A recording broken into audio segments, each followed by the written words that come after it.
Nahuli kam ang pagnanakaw ng 2 babae at isang lalaki sa isang department store sa Naga City. Mahigit 20,000 piso ang halaga ng mga natangay nilang paninda. Makibalita tayo kay Charissa, pagtalunan ng GMA Bicol.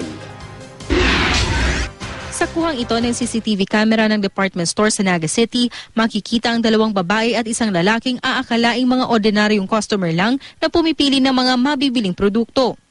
Pero kumukuha lang pala sila ng tiyempo para makapagpuslit ng mga paninda. Isa-isa nilang isinilid sa kanilang mga bag ang ilang item. Wala silang kamalay-malay na nakukunan pala sila ng video. Yun nga lang, hindi pa rin nahuli ang mga babae dahil nagkataong walang nagmumonitor sa kuha ng CCTV na mangyari ang pagnanakaw. Kasi nung time na yun, naka-break ako kumakain. Yung pagbalik ko, yun, tapos na. Hindi pa nga inabot ng 20 minutes, wala na sila, kaya hindi namin nahuli yung...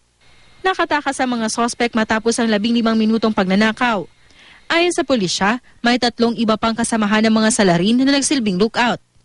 Tansya ng may-ari ng tindahan, aabot sa mahigit 20,000 piso ang halaga ng mga natangay na paninda. So yan ang mga modus ninda na may bag sinda, may mga babae, lalaki. Minsan may kinakaulay sindang sales lady or sales boy. Gusto sabihin nagiging busy and malingat lang ining mga naon dyan sa tindahan, nakakasali si sinda. Nakilala na raw ng pulisya ang mga sangkot sa pagnanakaw at kasalukuyan na silang tinutugis. Paalala ng pulisya sa mga negosyante, tiyaking laging may nagbabantay sa monitor ng mga CCTV para hindi masalisihan ng mga magnanakaw.